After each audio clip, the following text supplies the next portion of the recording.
괜찮으세요? 어떡해요? 병원 가요, 지금 바로. 이 녀석이 왜 이래? 네가 일부러 민 것 같은데. 할머니는 어안이 벙벙했다. 그러나 준호는 눈빛 하나 흐트러뜨리지 않고 휴대폰을 꺼냈다. 아드님한테 전화하세요. 넘어져서 병원 간다고요.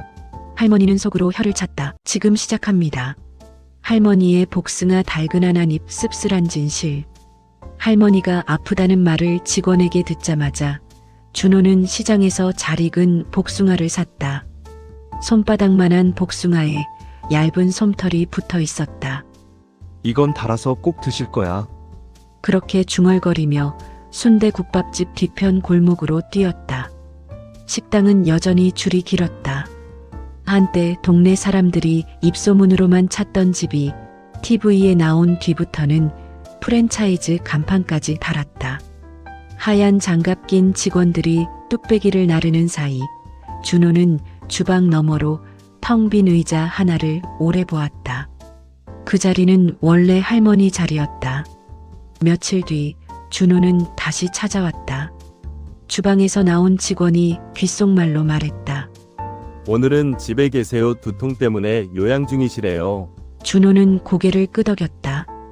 그리고는 잠들지 못하는 밤을 하나 보태어 마음속에 도면처럼 그려둔 계획을 접었다 폈다. 주택가 빌라 3층. 문을 열자 된장국 냄새가 가볍게 스며들었다. 거실 소파에 앉은 할머니는 허리가 더 얇아져 있었다. 준호야, 어쩐 일이야? 복숭아 사왔어요. 아이고, 그걸 어찌 지금까지 생각하고 있었어. 할머니가 웃었지만 눈밑 그림자는 짙었다. 잠시 후 준호가 낮은 목소리로 속삭였다. 할머니, 저랑 산책 가요. 나 오늘은 귀찮다. 귀찮어. 조금만요. 금방 다녀와요. 아이처럼 반짝이는 눈이 자꾸 마음을 끌었다. 할머니는 대충 카디건을 걸치고 현관에 섰다. 신발끈을 묶는 손이 조금 떨렸다. 골목을 지나 공원으로. 준호는 말이 없었다. 나무 그늘이 길게 늘어졌다. 10분쯤 걸었을까? 할머니가 숨을 고르며 투덜댔다. 이제 그만 가자. 숨이 차다. 그때였다. 준호가 살짝 할머니의 팔을 밀었다. 힘껏이 아니었다. 하지만 균형을 잃은 할머니는 바닥에 털썩 주저앉았다. 할머니, 괜찮으세요? 어떡해요? 병원 가요, 지금 바로. 이 녀석이 왜 이래? 네가 일부러 민 것 같은데. 할머니는 어안이 벙벙했다. 그러나 준호는 눈빛 하나 흐트러뜨리지 않고 휴대폰을 꺼냈다. 형님한테 전화하세요. 넘어져서 병원 간다고요. 할머니는 속으로 혀를 찼다. 병원 갈 정도는 아닌데 저 녀석이 유난을 떤다. 그런데 그 눈 어쩐지 슬펐다. 병원에 도착하자마자 접수 창구가 미리 준비라도 한 듯 술술 열렸다. CT MRI 예약돼 있습니다. 보호자분 여기 서명하세요. 할머니가 놀란 눈으로 준호를 봤다. 준호야, 언제 이렇게 다 예약한 거야? 검사부터 해요, 할머니. 모든 검사가 끝나자 준호는 약국 봉투에서 탄력 붕대를 꺼내어 할머니 발목에 정성껏 감아주었다. 형님과 형수님께는 인대 늘어났다고만 말하세요. 할머니는 대답 대신 준호의 눈을 오래 들여다봤다. 그 눈동자에 물기와 결기가 동시에 보였다. 할머니의 등줄기를 타고 오한 같은 것이 스쳤다. 혹시 내가 큰 병이라도? 그날 밤 며느리가 차려준 밥상은 깔끔했다. 미역국, 멸치볶음, 무생채. 할머니는 젓가락을 들었다 놓았다. 밥을 거의 먹지 못한 채 방으로 들어가 이불을 덮었다. 새벽녘 뱃속에 불덩이가 들어앉는 듯한 통증이 할머니를 번쩍 깨웠다. 땀이 솟았다. 할머니는 아들 방문을 두드렸다. 아들아. 대답이 없었다. 다시 아들아. 불렀지만 그래도 조용했다. 집은 너무 조용했다. 할머니는 떨리는 손으로 전화를 눌렀다. 준호야, 새벽에 전화해서 미안해. 근데 지금 너무 아파서. 혹시 내가 무슨 병이야? 전화기 너머에서 의자 끄는 소리가 났다. 지금 갈게요. 문이 열리기까지 10분도 걸리지 않았다. 준호는 숨을 헐떡이며 거실 불부터 켰다. 그리고 방문을 거칠게 두드렸다. 형수님, 일어나 보세요. 잠옷 차림의 아들이 문을 열며 중얼거렸다. 뭐 하는 짓이야, 새벽에? 어머니 아프시잖아요. 왜 안 나옵니까? 내가 우리 집에 와서 목소리 높일 이유 없어. 당장 나가. 멱살이라도 잡을 태세였다. 준호는 물러서지 않았다. 경찰 부르기 전에 그만하세요. 말 끝에 알 수 없는 확신이 섞였다. 그리고 정말 경찰차 사이렌이 울렸다. 2명의 경찰이 들어와 며느리와 아들의 손목에 수갑을 채웠다. 두 분을 살인교사 혐의로 현행 체포합니다. 거실에 얼음처럼 정적이 내려앉았다. 할머니는 눈을 휘둥그레 떴다. 준호는 입술을 깨물고 있었다. 눈가가 붉었다. 그때 며느리가 낮고 축축한 목소리로 내뱉었다. 명긴 늙은이. 그냥 곱게 빨리 죽어줬으면 얼마나 좋아. 할머니의 심장이 쿵 하고 내려앉았다. 혀 끝에서 쓴맛이 올라왔다. 너 지금 뭐라고 했어? 경찰이 며느리를 끌어내며 말했다. 조용히 하세요. 준호가 천천히 할머니 쪽으로 돌아섰다. 할머니 며칠 전에 식당 뒷문에서 형수님이랑 형 얘기하는 거 들었어요.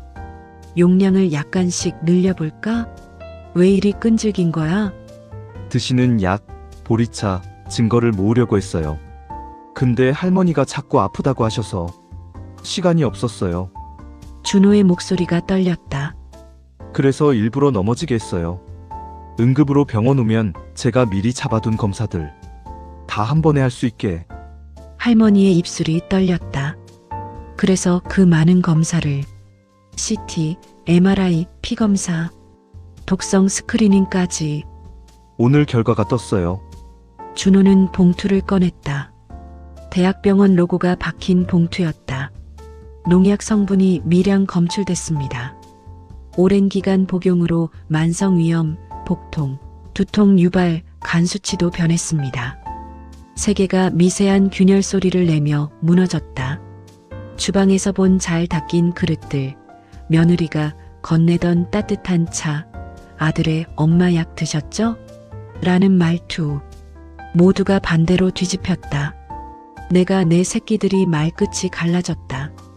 준호는 고개를 숙였다. 할머니가 저를 키워줬잖아요.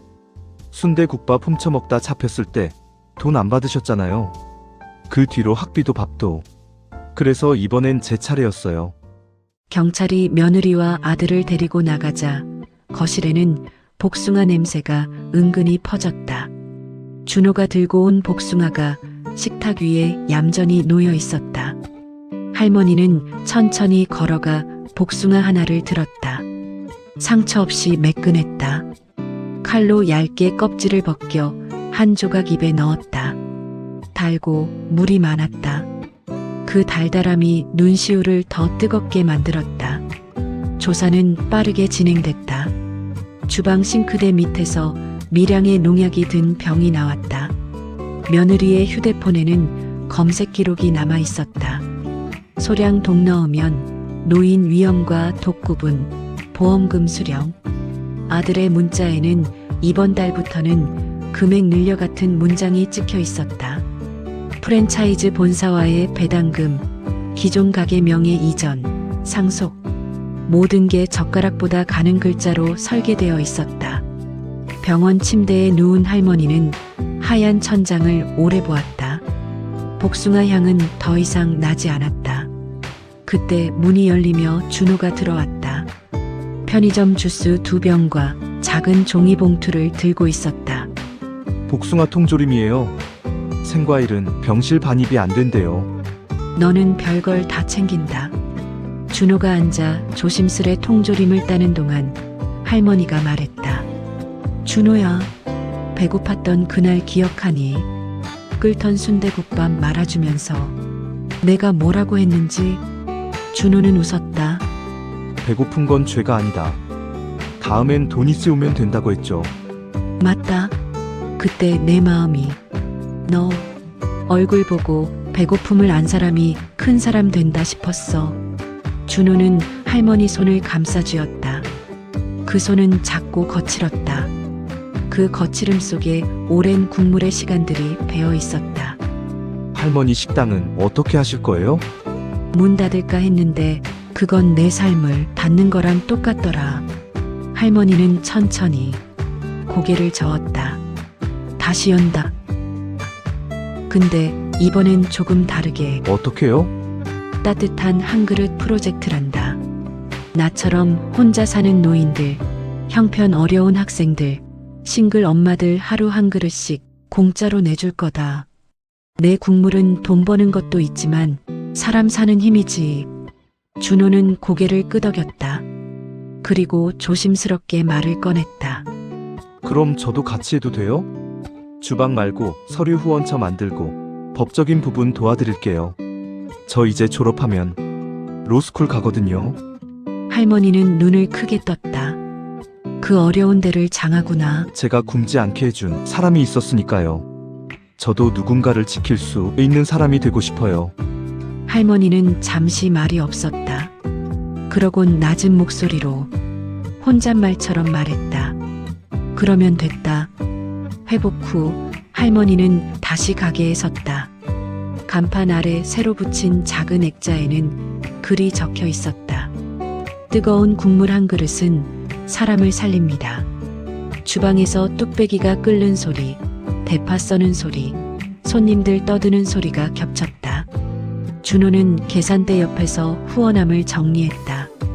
벽 한쪽에는 마을 공지처럼 메모들이 붙었다. 오늘의 무료 그릇 7개, 장학 신청 2명, 봉사자 모집 토요일. 점심 한창 무렵 배달 용기 뚜껑을 닫아주던 할머니가 잠깐 멈췄다. 숟가락으로 국물 한 번 떠 맛을 봤다. 소금 한 꼬집, 다진 마늘 반 숟갈.